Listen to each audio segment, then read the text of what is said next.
Gabe, we've been chronicling you all day today and what you've been doing. What did you learn about this?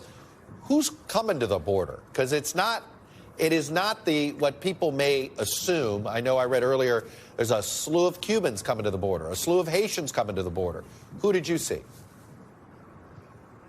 Hi there, Chuck. Good afternoon. Well, we didn't see that many Cubans, not that many Haitians. A couple of years ago, Chuck, and I know you've been following this for quite some time, there's a lot of Central Americans. Now, what we are seeing is a lot of Nicaraguans, a lot of Venezuelans. So over the past several days across the border from El Paso and Ciudad Juarez, Mexico, where we were earlier today, there were hundreds of migrants lined up in these frigid conditions. The conditions got very cold overnight with the wind chill, and there were hundreds of migrants there, again, many of them from Nicaragua. And some of the ones that we've been speaking with say that they decided to cross now because they knew about Title 42 next week, and they fear that it might get too chaotic at the border, and they fear there may be some sort of shutdown. At least that's what they may have been told by smugglers or family members in their home countries. Others we talked to say that they weren't too familiar with U.S. policy and just were desperate to get to the U.S. So, Chuck, that's what we saw in Ciudad Juarez early this morning and yesterday.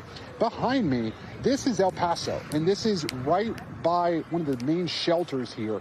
And there are migrants sleeping on the streets here because the shelter system is so overwhelmed. And local officials say that this is unsustainable. They are calling this a humanitarian crisis, and they want the federal government to do more. Just a short time ago, Chuck, I spoke with the director of Annunciation House here. He has been sheltering migrants in this community for decades, and he says this time is different. Take a listen.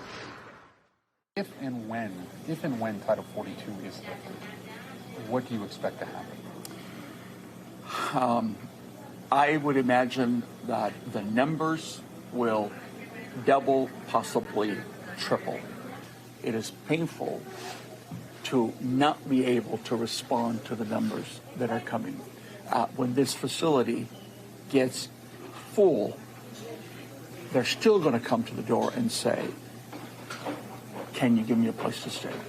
And if it's a single adult, man or woman, you at least have a sense that you can fend. But when they bring children, it is beyond painful. And so migrant advocates like Ruben Garcia, during the Trump administration, Chuck, they called some of the policies inhumane. Now they're saying that the Biden administration is not paying enough attention to the border and has let this get out of control and is not fully prepared for the lifting of Title 42. So again, these migrants right now, some of them, you know, they're going to end up in different parts of the country. We spoke with some that just didn't have the money to go anywhere. They're trying to meet up with relatives as they wait for their asylum claims to be adjudicated, Chuck. Gabe, what's Mexico doing to help with this, or are they just helping to make sure people get to our border? Well, over the last several months, Chuck, there has been more of a presence of Mexican security forces on that side of the border. Just about 2 weeks ago, there was a large migrant camp that was really right where we were this morning. That was broken up by the Mexican military. And we understand that Secretary Mayorkas has actually met with Mexican officials, and there are behind-the-scenes discussions to try and figure out exactly what to do next. But, Chuck, this is a problem that really has been going on for decades and has been going on for the last few years. So this is... There is a lot of questions about how this will move forward and how migration can be discouraged. Now, you mentioned our colleague Jacob Sobroff's interview with Secretary Mayorkas just a couple days ago. You know, he said that in defending the Biden administration's policies here, Secretary Mayorkas says that we're seeing migration not just exclusively in the United States, but migration is up really throughout the hemisphere. And this is something that we're all going to have to deal with. But again, back to the local officials here in El Paso, they say that this is a moment of reckoning, that this is different, that this is kind of an inflection point in the immigration debate, and they want something now done by the federal government here. And whether that involves some more working with the Mexican government, that remains to be seen, Chuck. Gabe Gutierrez in El Paso, Texas now, after traveling across the border from Mexico. Gabe, thank you.